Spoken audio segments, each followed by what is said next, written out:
Welcome back. On In Focus today, we feature the topic of legalized marijuana. You may be thinking it doesn't affect me, but we want to share with you how it actually can and why you should care about this topic. You know, our government is considering legislation that affects all of us. And the government of Canada is considering the legalizing, regulating, and restricting access to marijuana by spring of this year, 2017.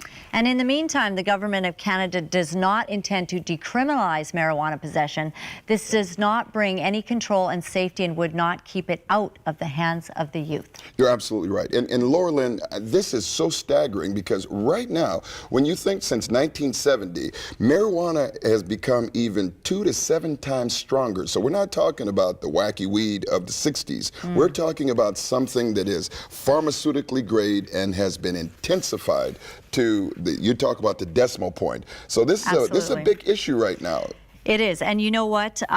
There's actually many different kinds of marijuana with all kinds of THC, disbursements into it. And so you don't exactly know what you're getting anymore. Absolutely.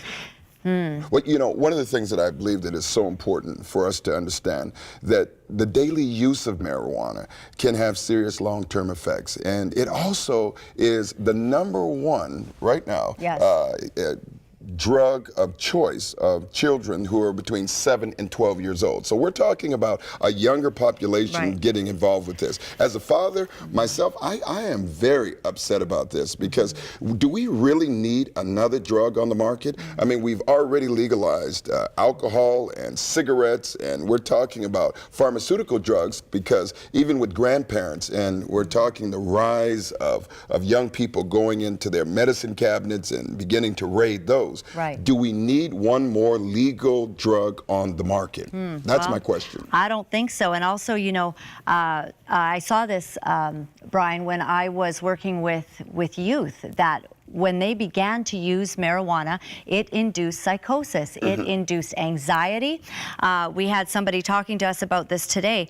And in fact, smoking marijuana in the teen years is linked with brain abnormalities. This is serious business. You don't want your teenager to have these issues. They already struggle with enough, you know, such as fewer neural fibers in certain brain areas, decreased brain activity, and a smaller hippocampus. And you were talking about what that is. Well, it's the fight or flight mechanism. It's that porcupine in our brain. And when a child is growing, it's the prefrontal cortex. It's that sponge that really allows us to grow, develop, and develop into a mature adult. So what you're talking about, once those neural synapses have been challenged and they have been, again, impaired because of the strength of the marijuana, it really becomes complicated because the brain, and we're talking about the plasticines of the brain, the structural plasticines changes. In other words, it dwarfs the brain. Right, and studies have been done that show that youth that are using marijuana actually, when on their IQ scores, they are 8 points lower than someone who is not doing that.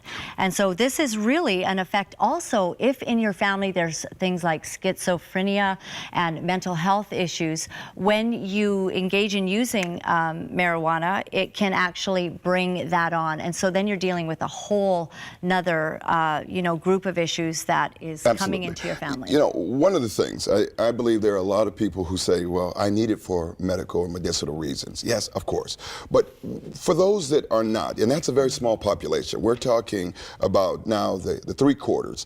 This is what we need to do. And I believe in focus, as we look at these issues, we need to engage the law process. We need to talk to our members of parliament. We need to understand what's going on. We cannot be a spiritual ostrich in this situation. And we need to engage our kids because it's not enough just for your kids, but you have to know what their peers are doing as well, because this is a different world and it's not going away. Unless we do something now, we are going to find ourselves just catching this and on the bleeding edge instead of on the cutting edge. And then the last point that has to be made, make sure that you spiritually engage this as well. We wrestle not against flesh and blood, but against principality, powers, and spiritual wickedness in high places. So this is a very serious issue, and it needs prayer, but it also needs some practical application as well. And you know what, if you as a parent don't feel confident in talking to your kids kids about it, because certainly sometimes kids don't actually, you know, like to talk to their parents about it. But